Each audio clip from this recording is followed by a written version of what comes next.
Ebirowoozo n'ojjukira ku luyimba olwa Munnayuganda gwe bayita Morris Hassa yayimba oluyimba ng'agamba kaleke kasome akaana kawala akansi yati Uganda. So balina omuvubuka gwe bakutteko bamuyita Emma, omuvubuka ono wa myaka 26 era nga kyemanya atulaba wamu n'abo abali mu kibiina kya Kaleke Kasome Foundation. Emma alina obuzibu ku nsigo era nga alina okukola operation oba okumufunira ensigo empya mu mawanga g'obuyindi.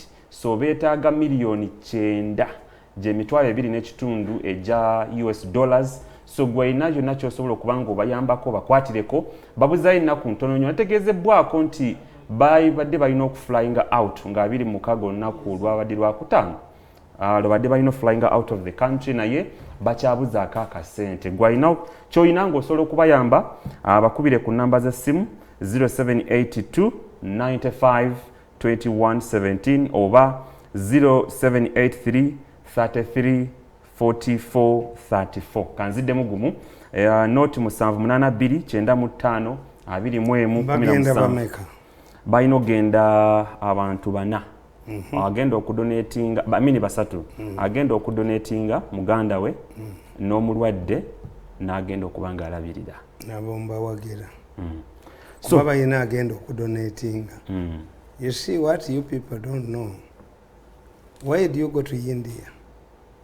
Be bantu baffe be batta ne babakulamu ebintu ebyo ndifitingamu ensigo nina benayambanga mu State House nze nalina omukisa nga president anzikiririzaamu. Waliwo omukyala yaliwo ekyenjo kyo n'asaba president miliyoni 7 omwana we bamutwale bamugye bamuwe ensigo endala. The boy identified the way abalokole n'afuna munne zirina okuba nga zifiitinga n'oyo omuntu agenda. That's why I'm insisting bagenda ne dona bwe bati bagenda na dona ategeere ti bannayuganda be battere ebuyindi ne batereka ebyo oba oguze spare wamu n'omuzimu gukkuba ebigo uyinza n'okufa kuba oli yafa tayagala. Omukyala president responded, why? I'm a public relations man. Nze naleeta essimu eyo gye bayita president ng'omufunira era waliwo akavubuka akabbi ka minisita ne kagirwanira ne wali ku kanoni ne bagirwanira bawulireko ababbi ng'ennamba eri public oba yes ng'omuntu yenna wabuli gy'asobola you can create a number hotline to the president ng'eriko a trusted man oba ng'eyogera mu different languages n'okuba essimu to talk to the president n'ekugamba munnange muzeeyi alina byakola tujja kuddamu and you make sure you respond. The president must be close. Naye akavubuka akabbi ennyo Abamerika ke batuwonyeza akayina oluto olukalinga olugongo lwa horse kagiyingiramu uliwo ne kakanoni nako kabbi kali mu State House omuvuka bamuyita Muwonge ne bamubbako ne mukazi we n'agwa eddalo ne bagibba my idea bagibba. Ate juzi nina video kakati nga nkugamba ti when I was in State House nali mmanyi nga nabisoma. The president must be seen to be human and to respond to people people's demands. Waliwo omusajja yawandiika mu mawulire ga Bukedde nsaba Museveni angulire ente ennonde. I made sure olwagasoma. This man give him a cow. Akiyitidde mu mawulire. Never nanyini buyinza bwe yangobaayo yalowooza ndi mwangu naye kimulemeredde kubanga gwe yateekayo ayagala kumujja oyo emboka ezimukubiddwa okugyawo muzzukulu waabwe tezimukubwangako adduka ayagala kumujjawo mbwa mutwale mu New Vision. Waliwo mpita wakuzannya kakati nkubuulira gatako ne kino nti human the president must be human although tulina okukitegeera nti for how long. Kakati omukyalo oli ow'ekyenjojo the president gave her 700 million. Okugenda omukyusa ensigo. Yes. Bwe bagenda bamalayo emyezi 3 omuvubuka n'akomawo ne baddira dona gwe yagenda okgenda naye adonatinge yalina omulimu gwakola ne bamugobako fabutensizimu namuzaayo mu State House. no gye baali bamugobye ne mbagamba I've been directed by the president ate nga simubuuziza yali estate this man yali tatamidde naye omanyi nti yali agenza okudona the woman is in Kyenjojo. I visited her home nagendangayo nenfuukira ddala mutabani we nga mbeera ye Kyenjojo. Why? Waliwo omukyalo omulala yayina ero omulongo omu ng'omutima gwe I helped this woman president agenda omuwa sente nga bazibbye ng'ate omwana afudde naye nga yaziririiziize. I remember oyo omwana gundi eyali owagasumba mwana we bamuyita Nabukeera. Nabukeera balina problems zaabwe. I saw Namayanja and Aisha Kabanda nga bafayitinga Gasumba. Why? Omukafiiri ajja ati omwana ku musiraamu nga tebaagalira Gasumba mubbi. Naye nga ate ali ku mutima gwe. When the issue of Nabukeera came to my desk, nagende wa doctor wa president examine that boy, that young girl. Namukebera. Yasanga ki?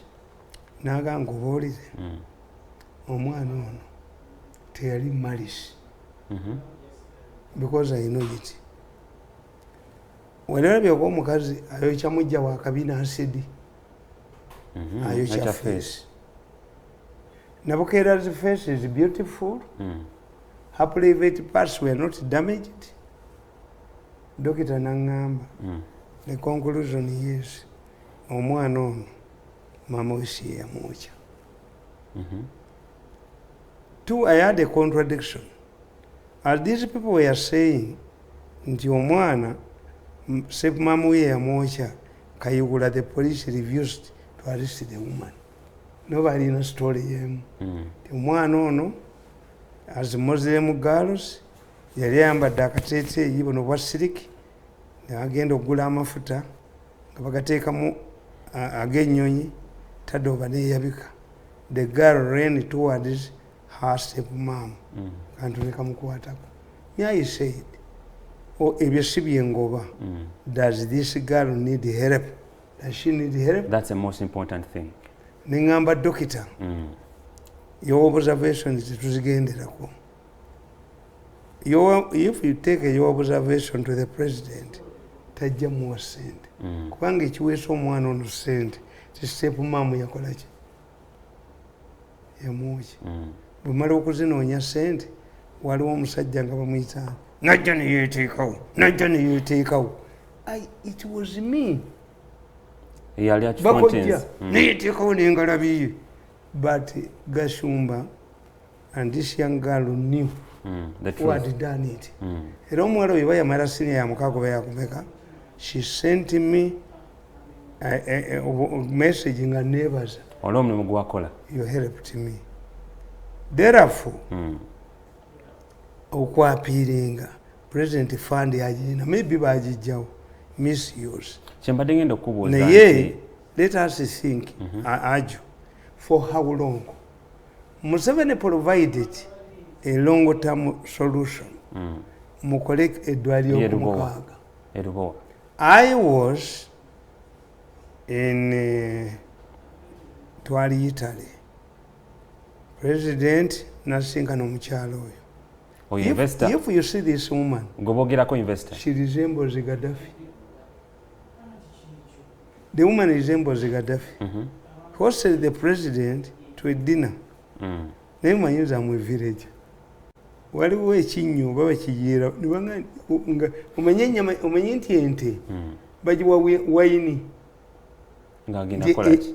Ente enyama erimu wayini erimu ki. nibanga nti this is an expensive meal nze sina kyenalyayo mpanyi matooke nanyama ate nga sobola kunywa omwenge nga muzeeyi alaba era byammenyanga nnyo nga kikuwa obuzibu akulaba atya nga ogunywa ate nga yetanywedde kandi ezo ddina ezo but we visited that woman is hosted the president the woman is Mbozi Gaddafi nalinoza nti Gaddafi is daughter ne bagamba president let us make a modern hospital in your country that can deal with such issues. Bamunyonyola president ne bamugamba ti amalwaliro gewammwe gonna mwagazimba bubi get interest point omuyingirira abalwadde simwe mufulumira abalwadde kubanga ono gwe badischarges asanga obulwadde obuli airborne ng'ate ono ayingira omujjanjaba abulina kituufu. I remember that explanation bamuteereddeko n'oyo Dr. Diana aliyo nga tannafuukamu empasi nga kati nga mulamu tannamuyigirizaamu bya busuma kakati omukyala n'amugamba we can construct that hospital in our country instead of taking people to India. Era nze olwavaayo nawulidde omusajja ng'ayogera n'agamba nti bw'obeera minisita mubba nnyo kuba mu cabinet mwe musooka ebintu true basooka bidiscussingako mu cabinet. If you are near the president and you are intelligent you can get money because you know what is coming. Nagenda awo nengulawo ettaka erubawa because I knew nti eddwaliro eryo lijja kubeera the best in East Africa. Quality chemicals nayo nagirwanirira naye teyogerwako yeyokka ekola eddagala lya siriimu mu East ne Central. But no one is talking about that. Nobody talking about it. Kubanga baagala okuleeta eddagala eriva ebweru bali kino tebakibala. Kati eddwaliro ery'okumukaaga failed to take off. Naye ng'omukyalo oli yali amanyi obubbi bwammwe. Ye yagamba gavumenti ngenda kwewola ssente guaranteed me nti mujja kusekuloni bwenjijjayo you'll pay me. We are paying interest on a loan. Why? Tebasobola kukola ddwaliro lya ku mukaaga kubanga lijja balemesa okutwala abantu wa wabweru India. So linga gamba kino ekintu aliwo akifunamu. Yes. Naye nga mugenda mutugamba a Chinese tells you tell people how to learn to fish not to give him a gond fish. This is the same. Nabaga nti Museveni ye musajja alina ideas ennungi ezitakoze mu ggwanga lye. So a matter of review in the future. Nti abantu bano kakati bulira okimanyi nti oyo ayagala air ticket, okimanyi nti oyo ayagala maintenance n'omujjaja edderi.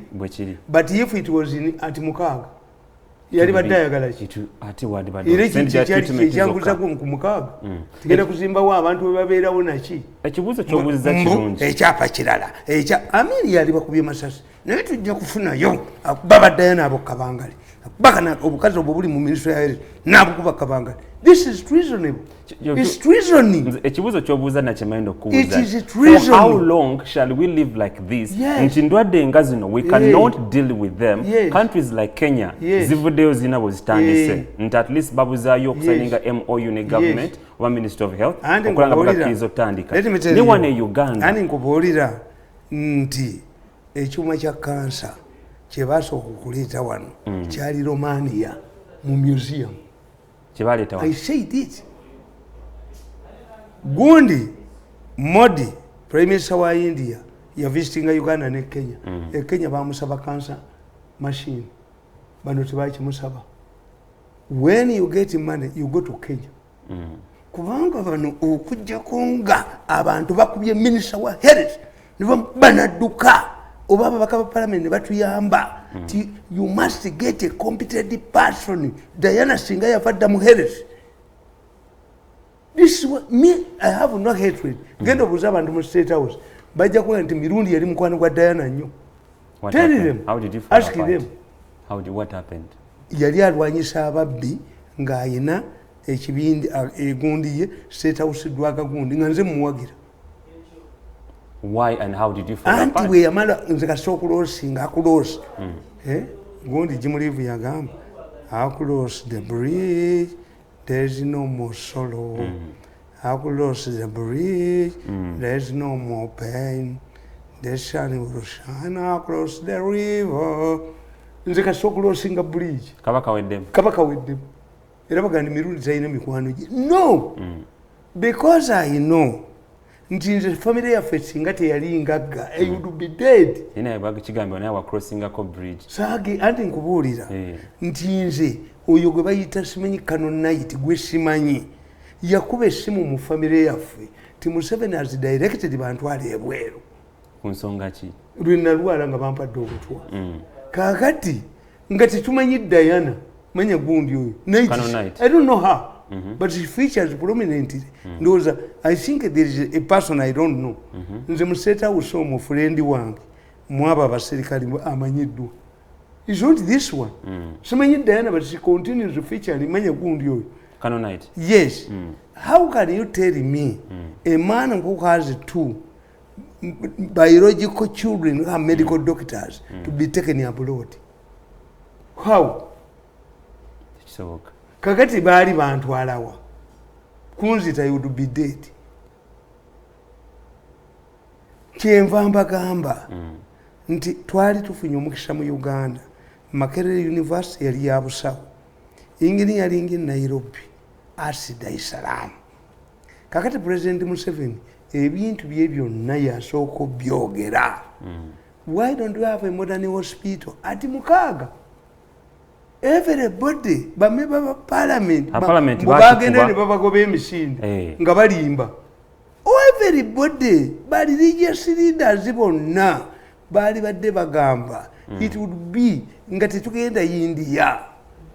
We could solve our own problems. Yes. Chobra musajja ono Pierre Olumumba muna Kenya muna mateeko mukukuna bagamba nti until nga tunaba kuzuukuka ne to realizing our own potential. Tatambula. I know Lumumba. In fact, Lumumba yatawanya nnyo Kenya nga university student. Oleta ayogera nnyo but mu Kenya is not respected. Kubaba kubabyemba kuba. And is highly respected outside Kenya. Outside Kenya. Museveni has benefited the other countries. Ndi Museveni yasooka okubagamba economic bottlenecks leerwe enonkadde eri bakola ye talina. Eddwaliro yali bagamba dda nti tujja kuleetinga nga ssente nga bagenda India. What has happened to our Mukaga hospital? Okay, before nga tetunaba kufuna eddwaliro yaffe ery'oku Mukaga tulina abalwadde bayitirivu beetaaga obuyambi bwe buti. Thank God ono Emma ye twamutegeddeko naye eriyo abala 10,000 gavumenti eyingiriramu okubaako kye bayamba. Yogedde ku budget oba fund eva mu State House. Baganda rarely develop heart problems. Why? Bali amatoke gasmeshing fibers z'omutima. How come that you don't have albinos in northern Uganda? Walabeyo namagoyo omucholi. Are you telling me? Walabeyo namagoyo. Waliwo omucholi omukazi yazaala namagoye. Bamukuba emigo naga nti Fazo omuzungu ye yamunzaalamu. Omukazi naga sendanga konti yasoka balima nasanga mu busamba kuluzi. Fazo omuzungu abali awo nga bazze. Ono omwana gw'omuzungu namaga no this is an albino kid. How come that certain families, certain groups nti ebigenge bibeerawa eddwaliro ebigenge liruddawo abali mu bugali bw'abalemu. Fa Abaganda mu lubaale waabwe bayina omuggo ogwa Wannema yalemaza abaana baguteeka mu lubaale waabwe okugema abaana obutalemala. Era Abaganda bakugambanga ti omumbejja mulema waliwo omumbejja omulema. Abaganda bagema okugema abaana baabwe. Kabaka n'agemesa omwana we n'alemala. Abaganda ne batyo bagema tebaasibako mulindwa muwonge ng'aganyo akunza abantu baganda okubagema. Yes, kakati you people you don't study the society that we live in. We have now developed sicknesses that we originally were not there. ffe twetemanga enkumbi nga tulima nga twambala engatto omusumaali gukufumita naye nga bwe kye bakola nga tatanasi gyali okuteekako ennanda n'ekisula n'omunnyo n'owoloma n'enamirembe nga ti tebananziriza nawo. How many people died tetanus during our time? Abaganda bakugambanga teze enfunzo ziraba abayindi be bazirita bazikanyuka kabukanyesa batunda ebikwaso. The Baganda we are very comfortable. Munsisira zaabwe ensisira enyumba y'essubi very comfortable. Ate mwafumbira mwasula is security. Why? Omuntu ayina ensisira takwana mukamu ne bajocha. And it was no eranga Abaganda bakugamba nti mpawe kye bagulanga munyagwerira munyale munya mpawe kye bagulanga olwoche ennyumba lulagana munyekubo ngoye ensisira ya muno was it easy ng'omuntu ayekeza ensisira tebamubonereza tabona kama ng'abalumba mirundi kakati abayindi okujja Abaganda mu nsisira bateekawo ekibiina kya drama actors nga bagenda ne bakuba ku kyalo ne mwasama ne mugenda ne bagula basonist ne bukya amayumba ensisira z'Abaganda. This is how Baganda bwagenda ng'ew'omuyindi oyina mwanyi akuwola endebe. So now because of what we eat nabadde omusajja nalabye mutani wange ng'ataddeko akayimbo bakagyewa jangu mama jangu okiraba omwami kyakoze jangu faayo eyo mu lusuku waliyo omubaka omwami gwatumye badde nga nnima wano n'enkasuka akambe mu lujja nga keegalise kozi taata ng'agula nnyama meat nga waliyo n'ettooke baliyita mbwa zirume.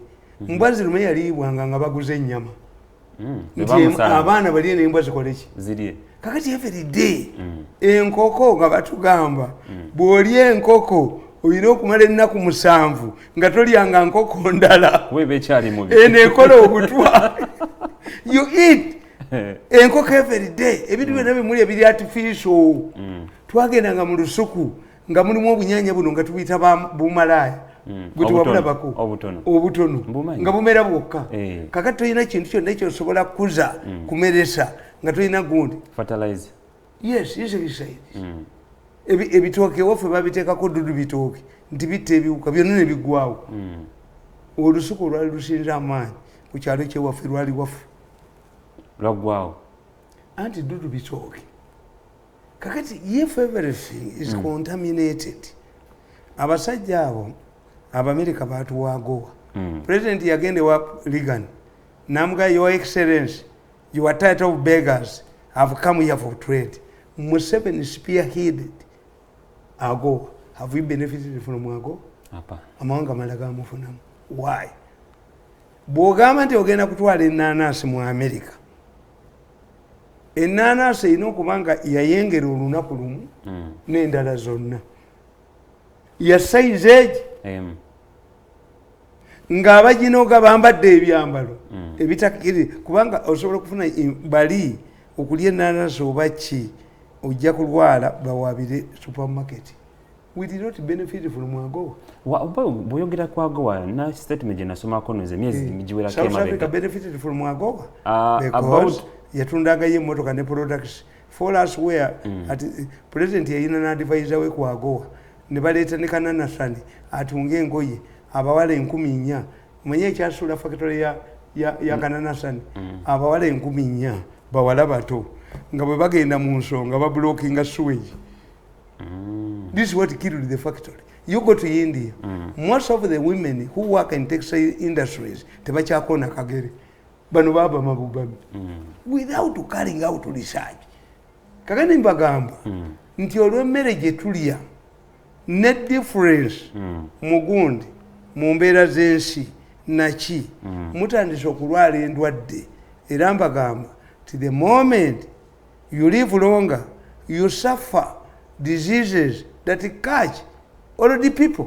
Ate ne research yagamba nti kasitoweza emyaka 30 omubiri gwo gubeera prone okufuna endwadde ze bayita anti oli artificial kankubola bagamba tuweze emyaka 3 emigo okusomero walabako omusomesa buli kyolya olya half ekyembuuza baatukuba emigo ku ssomero walabako omwana ageze afudde ng'omusomesa amukubi your children artificial they are maleto ffe enkuba bwe yatonyanga nga tweyambula engoye ntuzira mu nkuba nga tulwala obugeregere naye kati omwana akugamba ayambadde nti kuba teyagendedde mu mmotoka agendedde ku bodaboda n'alwala bano baana bafuuse maleto bano baana bano omusajja w'omukyalo addira eggaali n'agisibako ekutiya y'emmwanyi n'agiyisa akaserengeto naye ng'omanyi kyagisibisizza kisinziira okutalinga alinyako obulinya bwayo naye gwe kiteekeyo kubanga yakulanga n'akula nga tayambalanga ku ngatto ne kiguma omusajja n'agoba enjobe ye agiyisa mu nsiko amaggwa gamufumita ng'amaggwa ge gamenyeka ku kigere do it now so therefore when the president tells you let us create a modern hospital in Uganda, why? You are suffering from diseases that were normally ubatu kama egati yokulwa mukaaga etaliko nyama ng'enyama egulibwa lwa mukaaga mu wiki yonna mujida akulwa mukaaga lo Idi Amin Dada visi DSOM Sekonkolo of the British Empire wali omukwano gwange yawandiise ekitabo bamuyita Magembe yawandiise ekitabo ku Idi Amin yakitunda emitwalo 10 kyaweddewo people are looking for Idi Amin Idi Amin yawa order buli kilo y'ennyama egula siringi 4 kitundu twenebe everybody to eat meat countrywide era nga price ebeeramu kati ewafu wali omusajja nga muyita Sebowa yali mukinjaji olutalo lugenda lubeerawo e Tanzania Amini n'akola suicide Masaka n'akola enkambi endala bayitawo ku buyambi kati tunsa ali awo nga n'ogenda okuniyita ekyotera n'akola essanje n'akola essangobbe ne Mutukula kakati walina abaserikale bangi nnyo naye nga abaserikale ba Amini gasajja gali bwege bambala engatto siga mubutusi salaba ku Jasi wa Amini ayina ga mubutusi bambala ngatto ki nga bakuba engatto yeerabiramu n'endabirwamu nga be balina gundi be balina biscuit abajasi ba Amini nga be balina kimbo naye nga akaawa ne ku mulembe gw'ogwo tegwaliko omwenge nga baguyita kigatto nga gwaba amagye bano be batalina bano bolaba mu luguudo nga batambula nga basaba amazzi bakola ki tebalina weewaawo kyalaba STV embuga n'omukuku na Joseph Tamale mirundi tugenda kudda ku nsonga endala nga tumalirize n'omuzeyi Idi Amin directed every person must eat meat on a and Saturday he fixed the price nenga talina malundiro yali populist kakati abajasi bajje waffe kalisizo bayingira bucha ya Sebowa atema ennyama mpakiro 10 pakiro 2 akaaba omuntu gwe muguseeko nga musanyufu nnyo lwaki akaaba Seboya atemanga yesangula amazi ng'ategedde nti olwo that mean fixed the meat the kilogram of meat naye bwe watundanga kweye bbeeyi nga toddayo kusuubula kakati Seboya yatemanga ennyama nga yamanyi kyakoze roosi naye abamagye bo bagula pakiro 10 pakiro 5 pakiro naye abatemera ennyama ng'asiimula akabalwa muwendo kyobola kusoma obutabo bwange nkugamba nti I was shaped by the village gond atmosphere abantu b'okukyalo kyewo Sebowa bwamala okutema ennyama bukya n'ekala n'ategeera tagenda kuddayo okusobola omanyi kyeyakola yakwata ejjambiya n'atema omujasi wa Amini eyali atembyeyo emabega n'amwijjako omutwe ekibuduudu nekigamba banne waakyo abayekera batuuse abajasi ba Amini balekawo ennyama okusiba kyotera okukola liyogo Sebowa n'akwata ennyama ye n'alyoka agigaba bagiyitanga ki gwe tokimanyi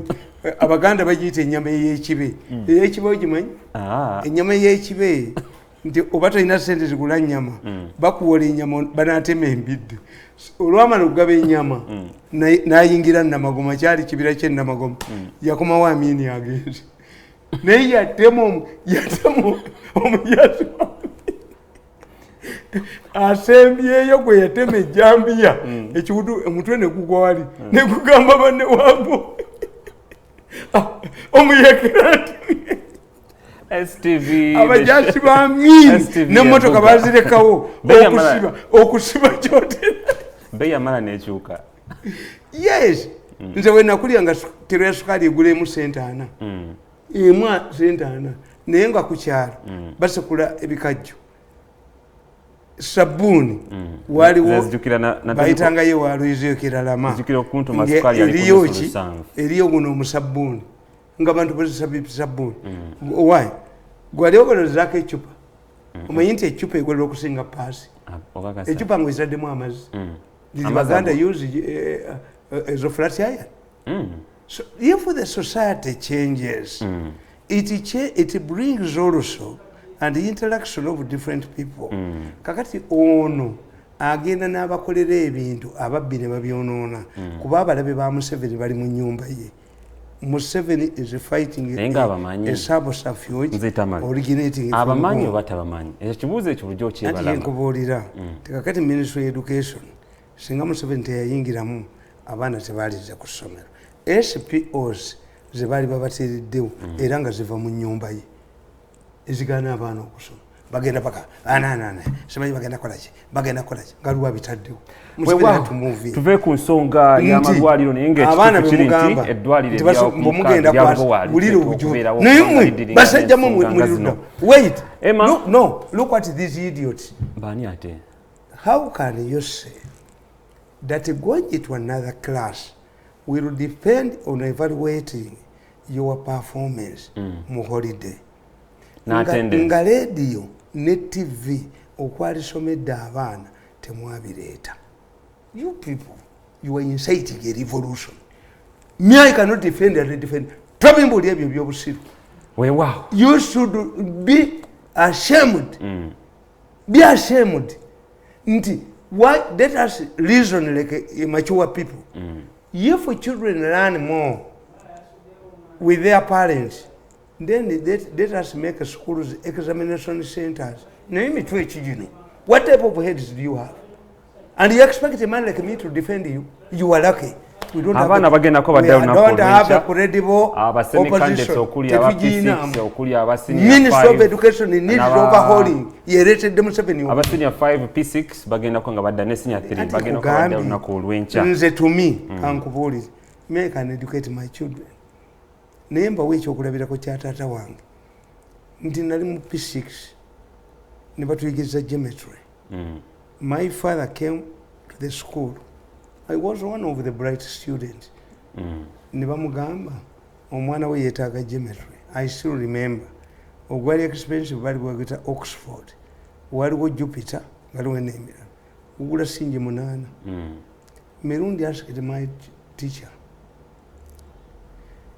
Omwana bw'asoma geometry oyo bamuyitanga Jonna Mitula. Jonna Mitula bw'asoma Jonna Mitula oyo abeera ki? Omusomesa n'amugamba nti can be a surveyor. Naga ng'omponyeza. Do I want to train a surveyor?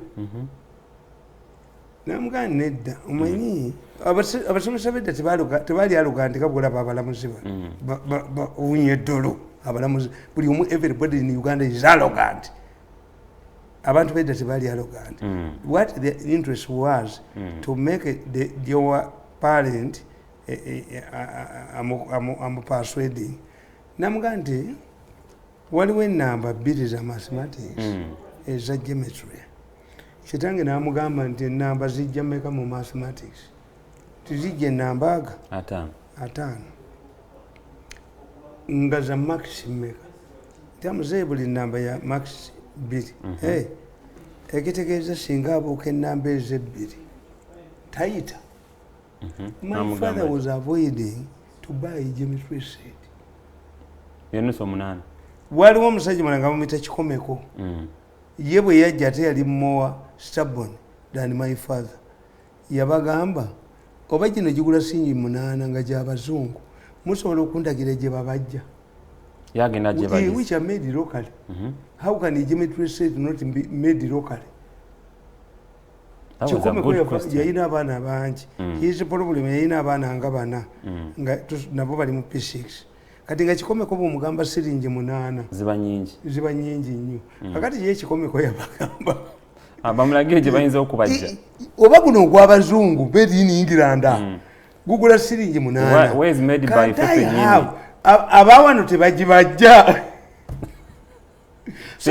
singa bubu yatandika dda. Why do you believe that immediately when the students come back there must be a test? You are stupid, you are idiots. Oba abaana basoma nnyo nga bali waka nedda amasomero mwegammwe mugafuula examination centers nga bajja kukola bukozi bigezo. What type of education system so mundowoza y'ebintu muzeitamale katonyo mundowoza y'ebintu ogamba omwana tandika kola beginning of term exams. Do you know why education ya Uganda egudde? The president made a mistake. What mistake was that? To appoint his wife as Minister of Education. How did that become a problem? When you talk like me, baga nti olumbye facility. Ministry eno yali baddemu omuntu asobola okuvumwa. What you people call okuvuma. Tekuba kuvuma olwensonga kakutereze muzeitamale. Any public servant is subject to judgment. Mugitegeera nti many people n'abali mu education omubaani nze njogera nabo. Museveni's problem bujja kukyanga government ya Museveni egudde alabe ba minister abakumba mu Kampala obagambako ebintu biveeyo ebintu biva mu State House bono bagambako nga bakugoba kakati you must bwobanga ne bwoba okoze ebbaala oyina okuteekamu omuntu gwe banaakwata mu kabina omutemivu ayinza nti njagala kuleeta ya bbiya nga nkutunulako. So if you put your wife there it cannot work. Yes. When we talk, we don't talk because ntituvuma facility. Me I respect the elders. Era simwogera nga kukiga omukoyi yagana namuvumu. Neze facility nalisimira ku buzibu bwonna naye nga yagala omulimu gwange agwe mukwano gwe kati adduka bamukubye. Me when I tell you what is in Uganda, in Uganda's education, Bumunava bajja bikyusa. They will fundamentally change our education. Well, our education is intended for money. Nti katukyuse abasomesa ba science tubawe sente endala tubawe eki mutubuulire kakati but doctor you have a crisis with Bobby Wine.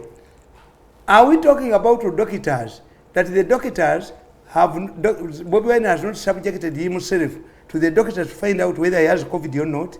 You are talking about judges. Did the judges do engineering? Good question. Ochalaba STV embuga agweyakatwega takunjagala okwaniriza yonna gy'osinza okubangolaba STV embuga muzeyitama tudde ku nsonga endala omusango ensonga y'okusoma tujja gitunira ku nnaku olwokubiri sharp talk whether the president katoyongere muzeyitama or not. Are they engineers? Are they engineers? Or those who did at sciences? Katweyongerewo ne STV embuga mbwe mbadde nzijja wano olunaku olwaleero awaliwo muzeeyo abadde avuga muzeyitamale kasooka enyanjula ensonga eno bwe mbadde nzijja ku mulimu olunaku olwaleero waliwo omwami anyimiriza ensonga y'okusoma tujja gitunira ku lwokubiri mu the sharp talk katumalirize STV embuga omwami ono ambuliza ekibuuzo nga ndaba ekibuuzo bambe kiri valid era nsabye nkyogereko olunaku olwaleero kuba nsubira bantu bangi nnyo abakirowoozaako ekibuuzo kino muzeyitamale bw'obanga tobbibwangako ssimu wali osudde ku ssimu oba wali owulidde ku muntu abuliddwako essimu ye omwami ono ambuziza ekibuuzo era naŋŋamba nkikubuuze naawe nti bw'obwanga obbiddwako essimu yo kampuni zino ez'amasimu wamu ne poliisi ani yandikoze omulimu ogw'amaanyi okulaba nga essimu eyo ekwatibwa oba nga nannyini essimu akola ayambibwa ekiriwo ennaku zino kiriwo ekiti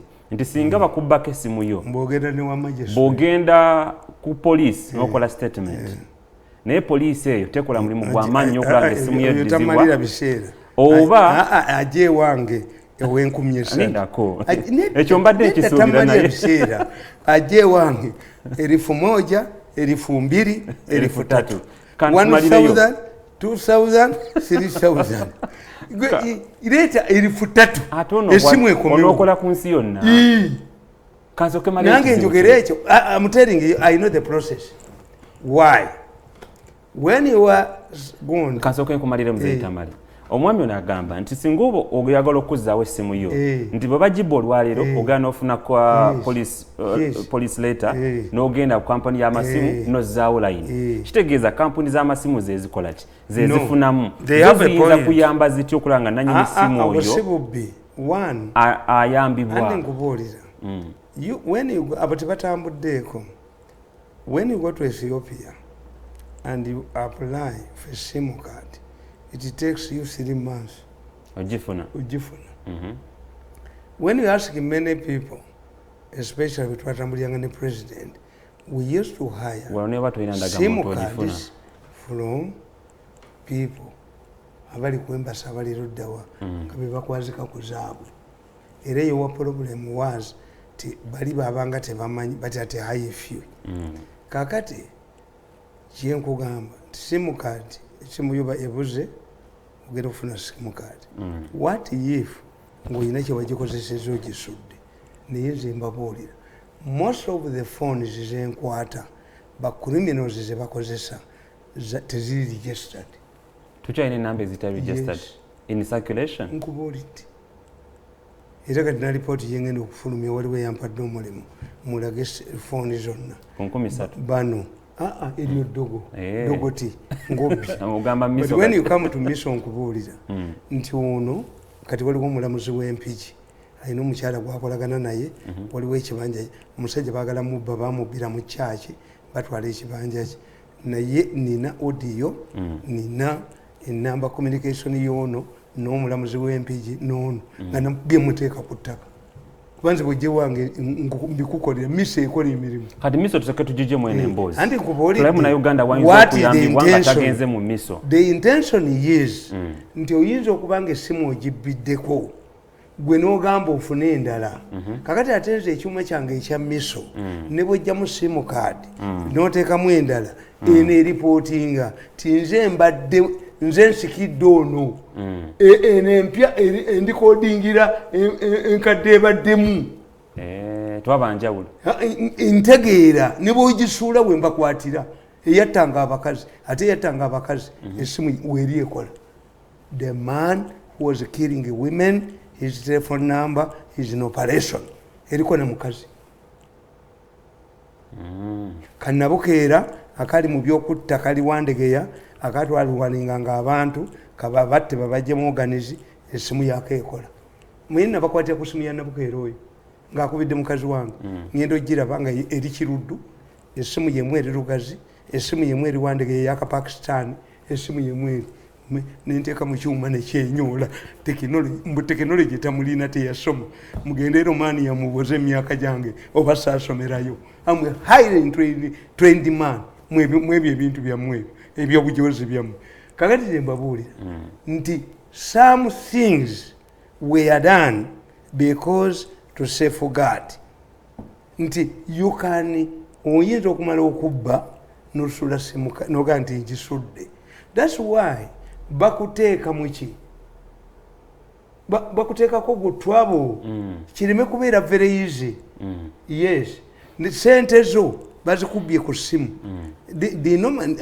you go there you ring you go there ne bakubuulira ne bakuwa nti gundi yo sente zo bazibidde wannawana. I've not found problems in those people. Kati kansonga kunyemeze muzayitama tulina mukozi munaffe bamuyita Kato anansonyi omwogera erinnya naye mabega kaawo nga bamubbako number plate ku ssimu ku mmotoka ye nga agenda ku poliisi emuliraanye nga waye enamba gye baleseewo nga oli agamba ateekako sente bwabitwala ku number plate ya nnyoko ogenda giteeka nedda mu bamugamba nti olwo tumumanyi 13 bampita erifu 3 bijooga polisi bamugamba tweyogera ekyo nkimanyi abapoliisi bakolagana na bano nti number plate bwe bagikubba ku mmotoka yo bakubira essimu bawerese sente bagikomyewo mubbe ku yange nedda njagala ndeke nga nziguddewo naye lwaki ezange temuzibba ababba emmotoka zange bonna baziwanda lusu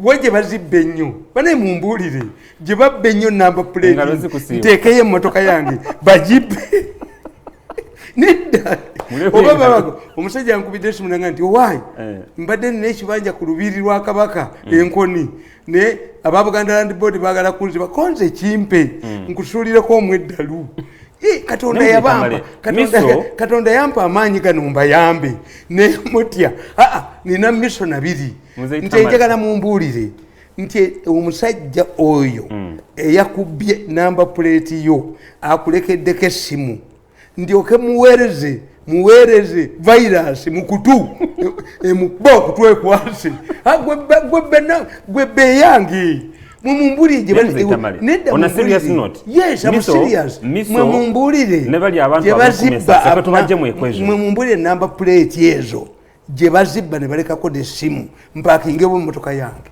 bagibbe balabe what you are saying I agree with you this man bamubbako number plate nga tajja kuvuga motoka nga kutali number plate when the person goes to the police to report that his number plate was stolen and the telephone number was left to send money to them, police does not help you. Is that not what you are saying? Police yemugamba ono yabagamba bomuteka ku WhatsApp nerete ekifaananyi police ne bagamba ono twakamute ennaku nnyo emabega lwaki mugenda yo nze mujewa 3,000 naye abo tubajja mu equation zaitamale 3,000 3,000 ne miso tubajje mu equation oyo si kye mukola nze gwe oyo akusabye 3,000 muweereza virus mu kutu ku simu ye yennyini nemwasa omutwe ne muto obwongo me steal my phone and see gwe besimu yangu gitwale jibulabe banvuma agakoba esimu ne gampemula ne gakala gwe nga tetunulaba kuwulira tudde waliri emabega am I your servant? Tudde wali emabega you pay me don't listen no I'm not hearing you are stupid am I your servant? Am I your gundi? I have not come am I paid okujja kupera kuna muzino bansasula according to those who watch all listen why do you ring my number mbo tonatuuka mwonfuga these people bajozi babira bakufaako nga nfaako ki akubuuza kuwatuuse nabuuza jeke sajja kyova onkubira essimu nti siri ku leediyo sente ezampeera ekitange yazijja wamu gwe nootasoma nawe genda yoyogere arrogance bujozi what the point you are making you are not making it probably because you are fearing that a person steals a car number plate and leaves a telephone number that if you want to recover your number plate send money on this number. When you go to the police, they don't help you, in spite of the fact that this is thief left the number. Kati the number girete chikube essimu nkiweereze virus omutwe ngwase nkito omutwe. Yes, that's what you are saying. Kati today wali ekyo tukiveko. Is the Inspector General of Police Ochola. Waliwo gwendo bennaku zino ino omutwe guli bwegwe yewana.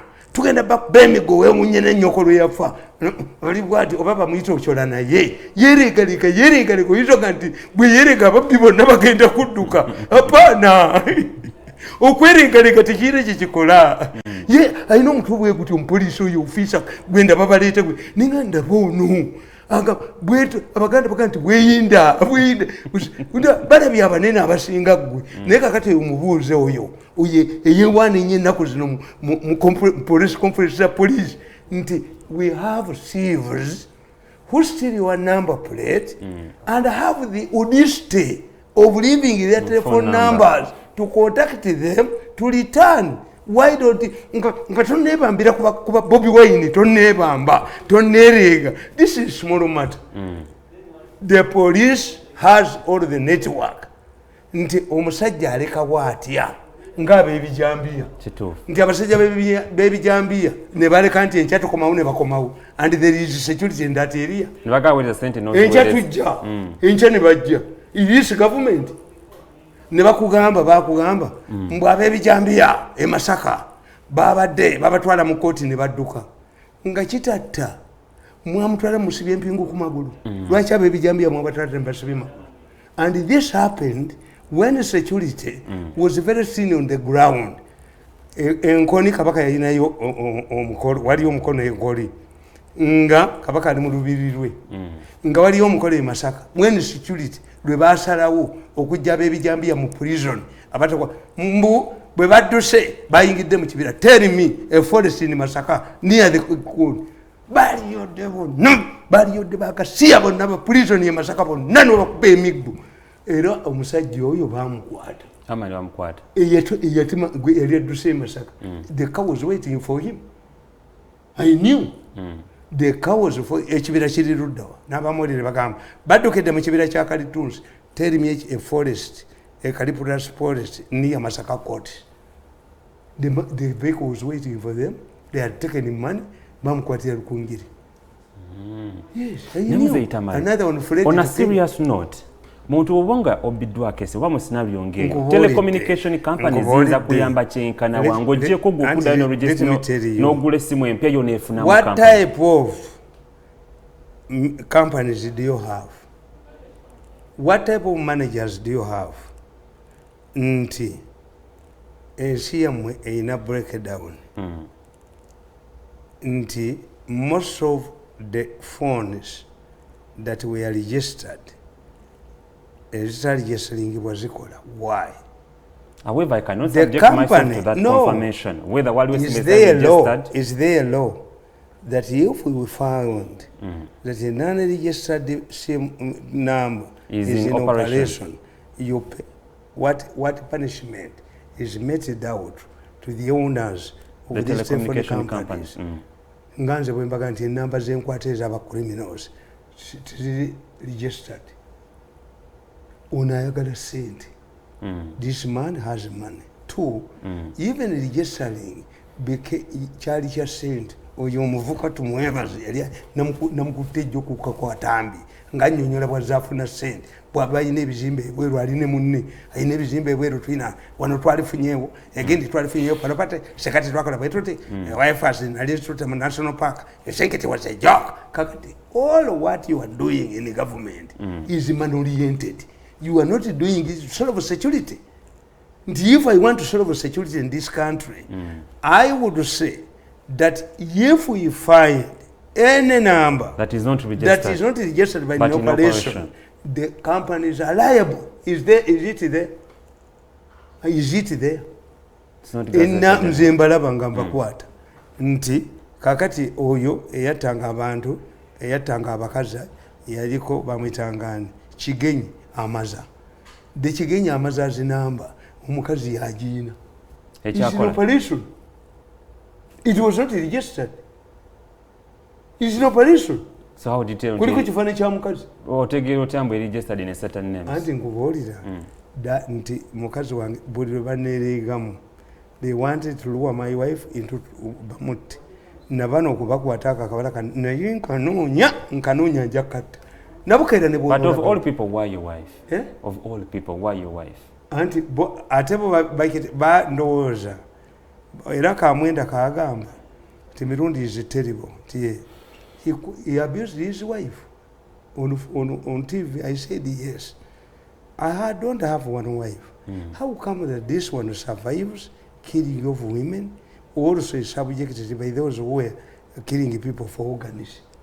Nakubira omusajja ako kandabukeera ke kakuba essimu ne kamugamba tuyina eddagala lyetutunda tusanga entebe. Namugamba nti nkati nga nze mukazi wange atunda empeke. My children who are doctors. Tewalina omugwe nakolera gundi pharmacy. Kakati tusanga entebe essimu naye ngikwata. Ngendo gikebera mu byuma byange ng'essimu yeemu eri Lugazi, eri Kiruddu, eri Wandegeya, eri Namirembe, eri Lubaga. Not registered. The same number. Nenkubira Dr. we Lugazi. Hello. Is this your number? Doctor? Yes. Can I talk to Nabukera? And we don't have Nabukera here. You don't have Nabukera. Ye alitamanyi. Tiesimu eyo we najikuwata. Najiteeka mu byuma byange. Nkulaga emyezi 6 emabega. Audio na kibuli mwe yali ajogereddeko. Ne audio 6 months back onanda limba yina. Nemugamba nti atono. That one is my junior doctor and neno ogimanyi. The following day I rang him. He told me, I have handed over that my junior to the police of Lugazi. What are you fearing? Did I complain? Why do you hand him off? Naye ono mufu, ono ye dokita ono eyannereegamu. Naye ono omuvubuka yakuba essimu namusuula eddalo. Yagwa eddalo famire y'ekitegeera abeerugazi. Dokita w'erugazi yagwa eddalo nze namusuula eddalo kweregera ku famire yange. Wow, STV Embuga katusoke tugende mukumulamu katono nnyo. The problem is not that ngatumalize ensonga eyo wamu waliwo akatabo kano kenkutte katabo kendi mu kusoma nene ebigambo byenjagala tugabane fonna katugende mukumulamu tukomewo.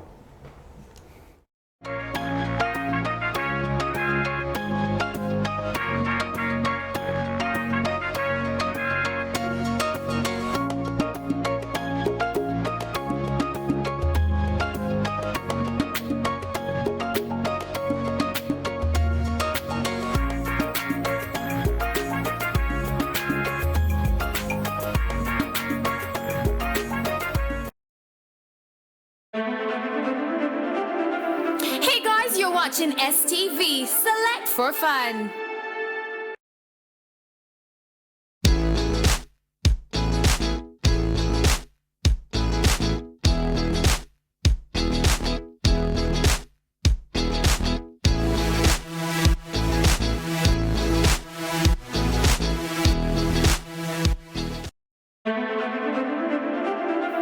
Hey guys, you're watching STV. Select for fun.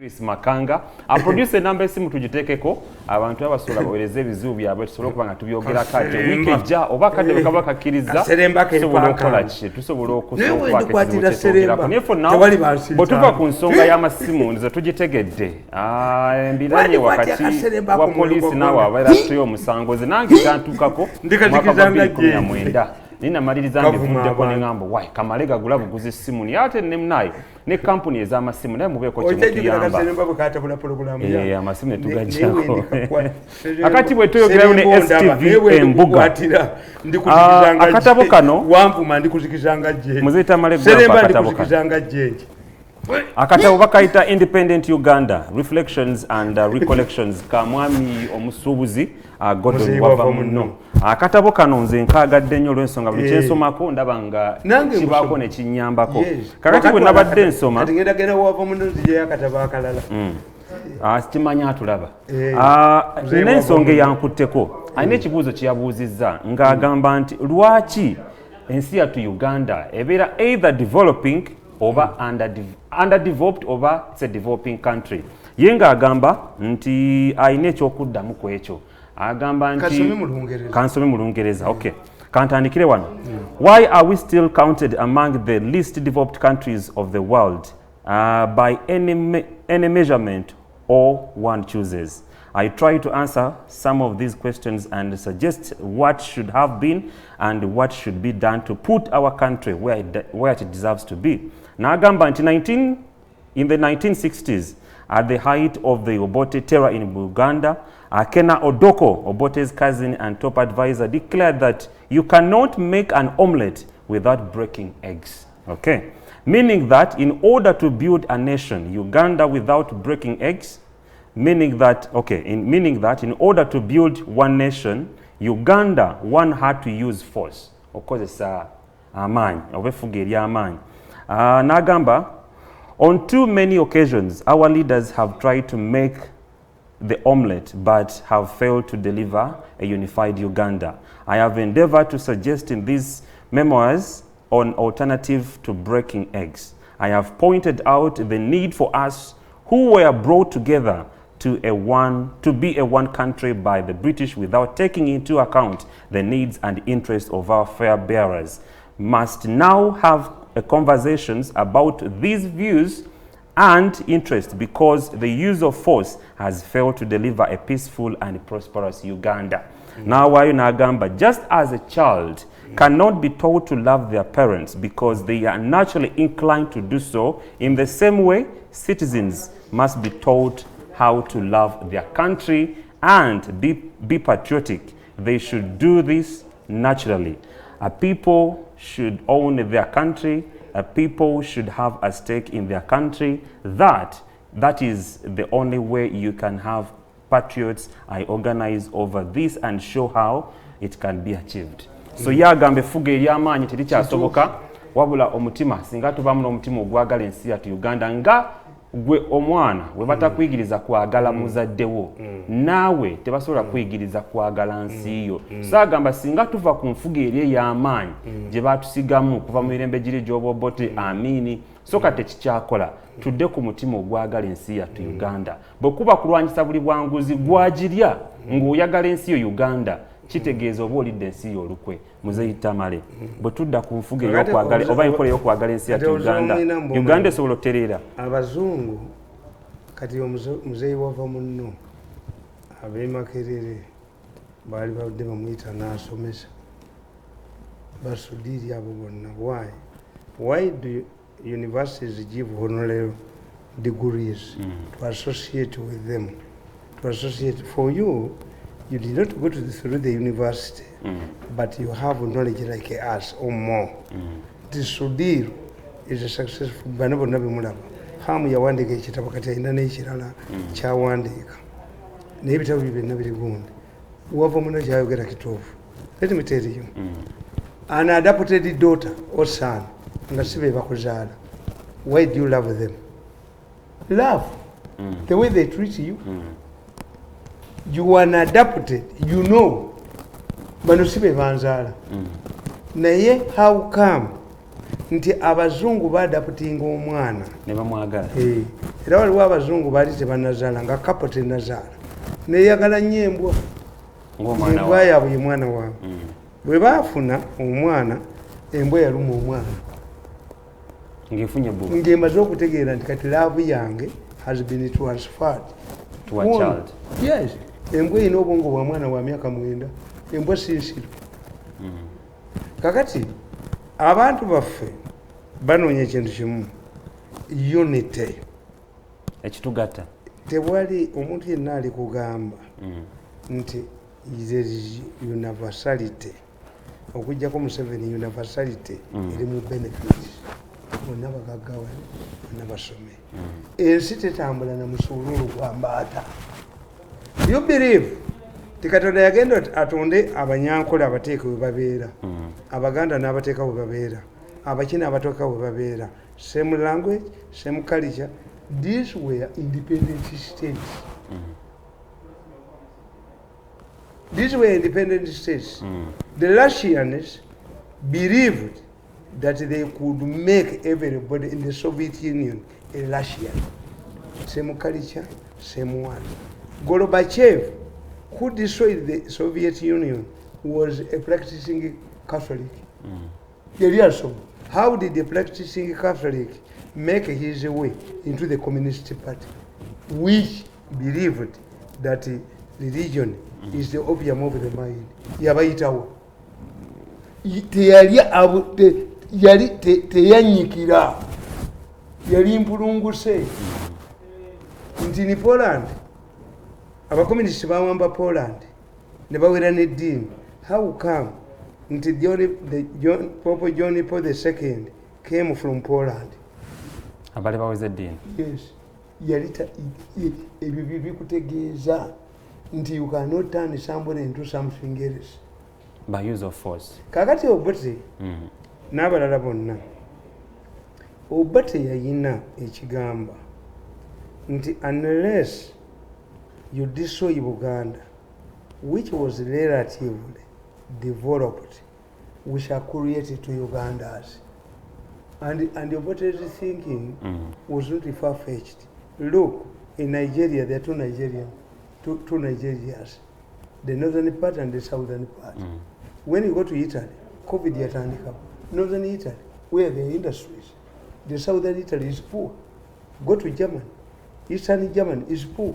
Western Germany Germany is yes. rich. These are the same people. Even when you go to the United States, mulimu amasasa amaavu amavu nambamu amagaba n'amasasa amaki amagaga. Look what South Korea bagamba and GDP North. ya California These are the same people. is an equivalent of GDP Yes. African 54 countries Yes, combined. these are the same people. I think the Chinese have tried to make people robots to think the same way, but this has been a cultivation for over 50 years. But Taiwan ebalemi, Hong Kong ebalemi, because tebakulira wamu. They are not united. Kakati effort ekintu ekigatta abantu. One of the reasons why should support something must be a selfish reason. When mulabe Professor Nsibambi mukazi w'omukulu bwe yafa yawaananga nnyo. My wife prepares my bed. My wife, as if this was the wife.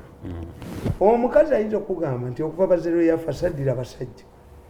What does it mean? Kitegeeza ti yali tamwagala mu kya busajja kyokka, but we are friends. Why do I support the president nga tebalina kye bampa? I'm the most humiliated person.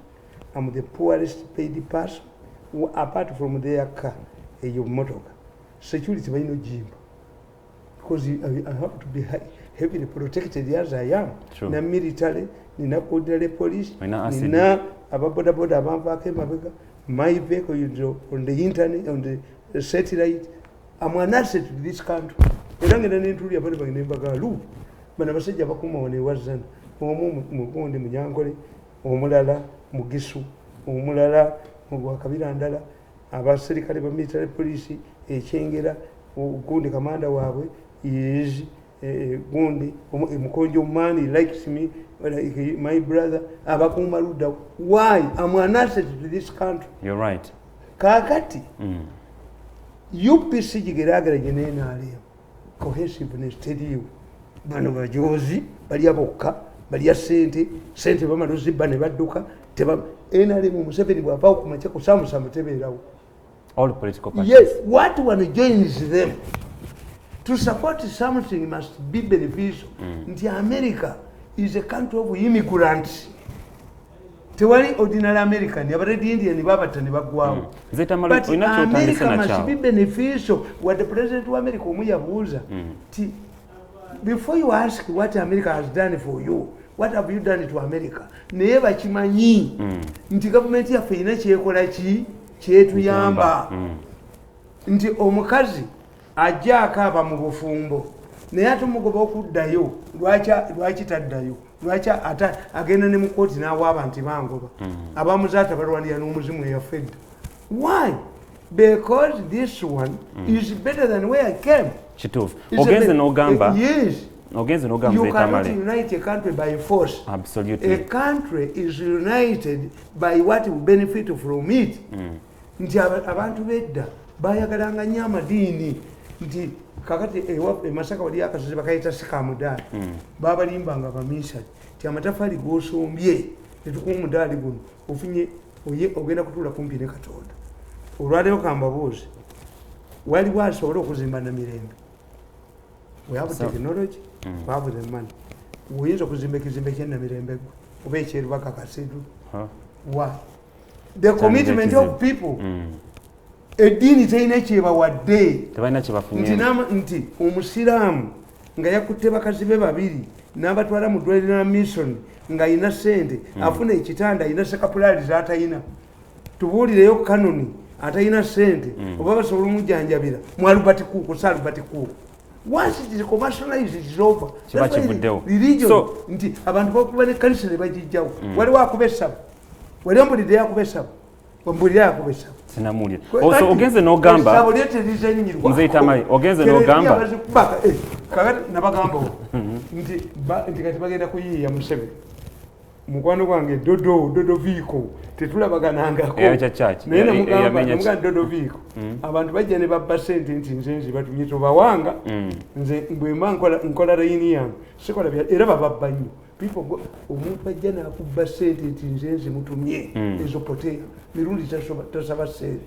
When I want money I talk to you, you come and we talk, nombulya kyoyagala.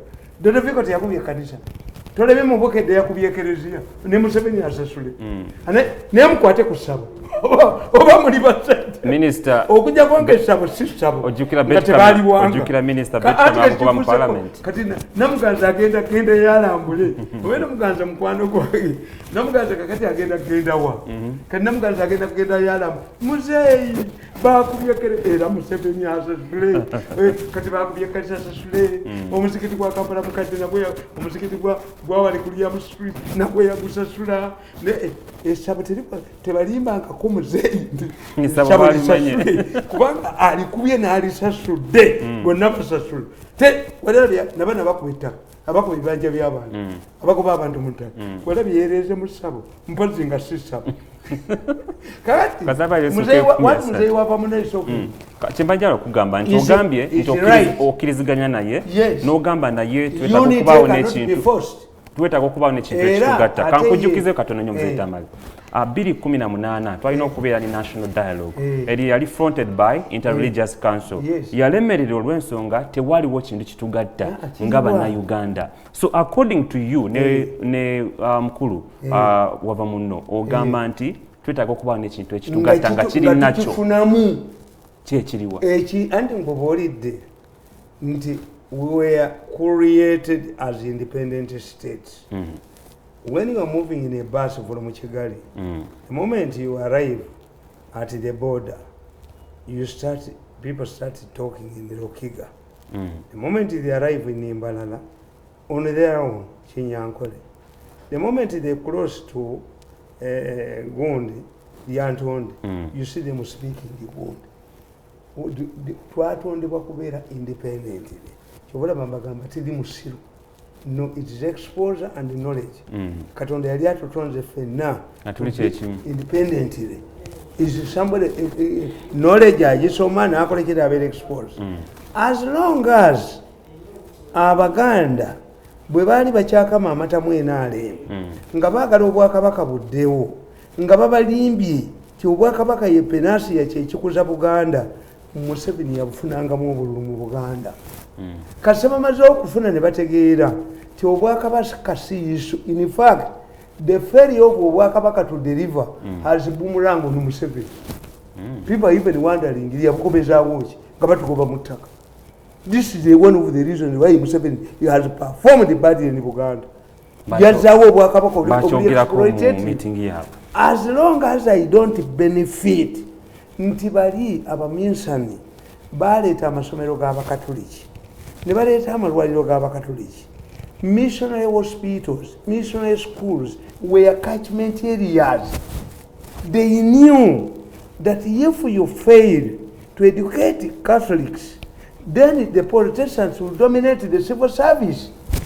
Kyobweba nti at independence, mu Ministry of Education, mwalimu ba inspectors of schools basatu. Owaba Katoliki, owaba Kristaayo, ne mu 69 Umeya nejja netufuna basatu. Obate said, why do we have 3 inspectors of schools? On Monday, the inspectors of schools for Catholic picks a piki and inspects Catholic schools. The following day, the inspector of schools for Anglican do the same. Then the Muslims, n'abajjawo n'aleka wumu. Obote kye yali tamanyi, an inspector of schools of the Catholics could not allow teachers who don't teach in Catholic schools. A failure. America must remain a superpower. If the Russians can challenge also the Russians or the Chinese to my number 2. This is what drove the religious schools. They were to nga batuka ebikeso by'omwaka guno bijja kuba bizibu nnyo bakatoliki basetinze webiwulirako nabiwulirangako. That's why the Muslims were tactful. Baali tebalina masomero mangi batandika university nga bakatoliki tebalina. How do you finish the finishing point nga bakatoliki balina university ate yabafazi ene yenkozi bagireese buleezi and it is commercial. Kakati ekintu kyonna ekitayina mbagambi one of the reasons why somebody must support something must be selfish reason. Nti why do I support Museveni?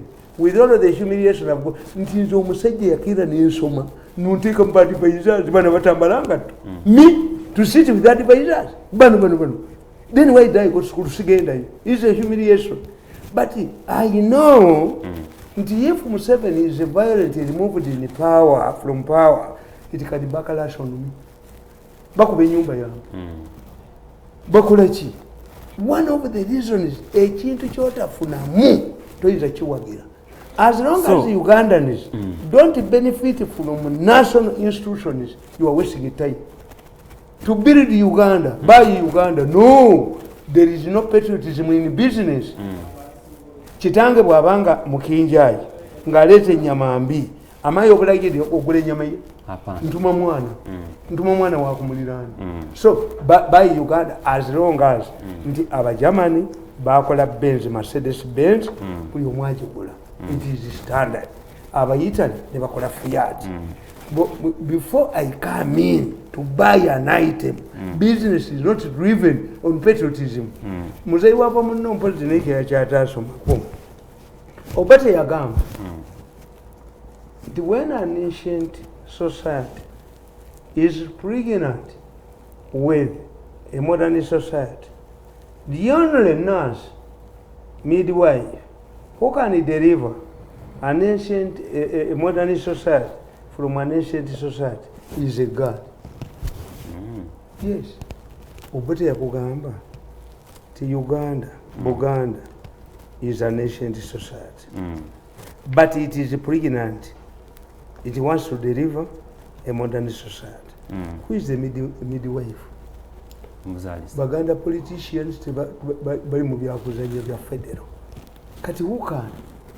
Obate said the midwife in such a case is a gun. Negwe mutunuulire, if you think unity is easy, Britain, England, the Queen of England, the Scotland. Genda mu Ireland yogerere mu Queen of Scotland. Obwakabaka bungezeewo emyaka 10 mmeka.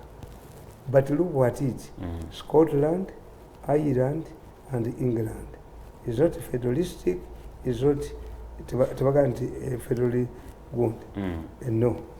Kakati, look, I think 5 years ago, the Irish organized a referendum to go away. Walaba mukazi ayagala okunobewa omugagga. What does it mean? Muyina timu ya muye Barcelona. Spain ya myaka emeka. If the separatists in Barcelona. Yes. Kakwa information zita malenga tugenda over one. Ethiopia. Itiyafugibwako na gundi. Why are they fighting? In fact, the Ethiopian constitution says any region that wants to secede is free. Because at the time it was not perceived in the Gundi. Lwaki katabalwana kwekotolako. Wow. Yes. Kubanga kinu. Kasodire kuwanga noli fuula lwampaka. This is a problem you are making. If Gaddafi was pressurized to make gradual reforms, Libya on this, but external forces. This is what I'm telling you. Bobby Wine, I know kumanye gwanga lyafu. As much as is dining with the foreigners, the Americans, I know kututegera. We don't want violence. Instead of having an external, a Sicilian, ngomukazi asobola okuzala muno mu channels, bamusibewuzi, let us have a gradual reforms. Gradual reforms. Museveni can make reforms because he has such to retire. Ate Katonda atuyamba. First family, muli abajoze ensi omutasobola kuva musika. Buli kintu kyo nakyo nakujoga Ministry of Education kola. Joga bano bonna bawulira kola. The battle, when you follow these people, buflanka tumwebaza obujja ko program za bubufaako wa no originate from the palace. So, and he is aware, Museveni is aware. It will be reflected in his cabinet. But instead of having an external force, allow ogenda okumira eddagala ly'okudduka nolina okubanga olubuto lukoze eki lwesibye.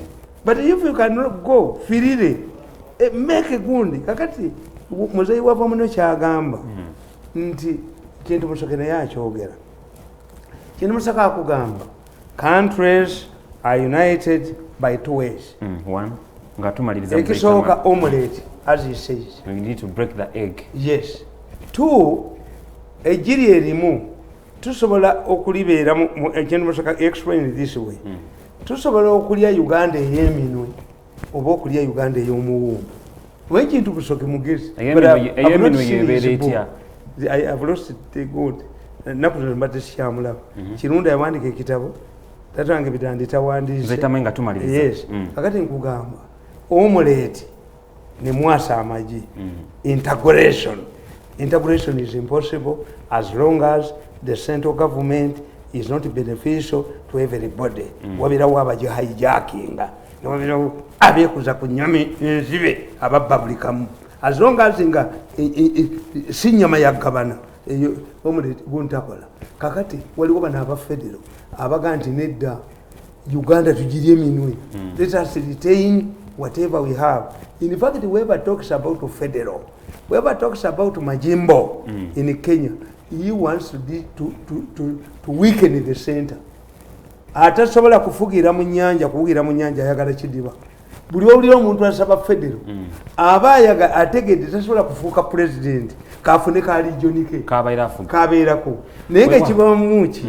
Ti ekimugana okufuga okwagala eri tasobolayo kyavaddira n'agamba kakati president president yafuze emyaka gye n'asatu he developed power ebintu ekampala tebiriyo babbira ku district sente bazibira ku district he is not running a centralized authority abantu ne balonda abasekansa abatasoba ne balondani naye even me in conclusion even me am looking for a financer. I'm looking for a donor without strings. I want to publish, to reprint all of my books. Bezanga chikumi. Kubanga at that time when they used to consider me a drunkard, a madman, a beggar, bali tebabusoma.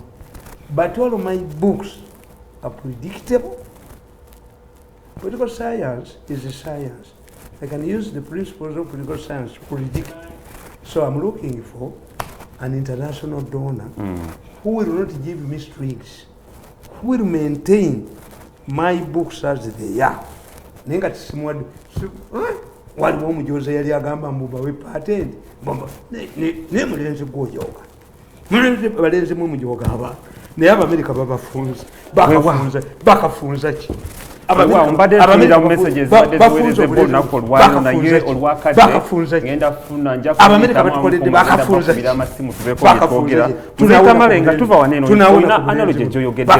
ki oyina analogy gyokozesa eya midwife ate lumu ndaba Pierre Olumba mukwano gwo Pierre Olumumba ono muna Kenya ye agamba nti omunabyabufuzi oba politician. But I knew Lumumba as a student who used to cause trouble university. I follow him so keenly. So yagamba nti munabyabufuzi oba politician alina okubeeranga midwife. Midwife yajayo omwana nga service kati recipient omukyala mama w'omwana ye muntu wa bulijjo. So midwife alina okulaba nga ajjayo omwana oyo which is a service agikwase omwana mama we nga talinaako kamogo konna.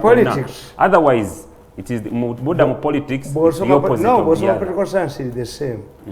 Parliament is a conversion box.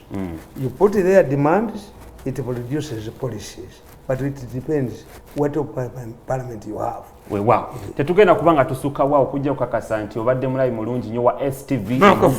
Amanya ze Bakanga era nga njagala okujjukira nambanye t-shirt eno kuliko Save Emma. So Emma aliwa siwe kitongole ekya Kaleke Kasome Foundation ekikulibwa omukulu yayimba Kaleke Kasome Maurice Hassa. So yetaaga milioni 9 okubanga agenda mu mawanga g'obuyindi okumulongoosa ensigo. So t-shirts zino bali mu kuzitunda wakati w'emitwalo 3. Bobi Wine muganda nge Bobi Wine yingira wo ekyenda kiwo omwana abawadde Bobi Wine jakubira Bobi Wine simu Bobi Wine yingira waawo naawe novuge emotoka nga bwe niyingira waawo yogera nono kubakuwadde emotoka omwana agende bamujjaja STV embuga mubeere bulungi muto wange ayingire waawo njamukubira essimu ayingire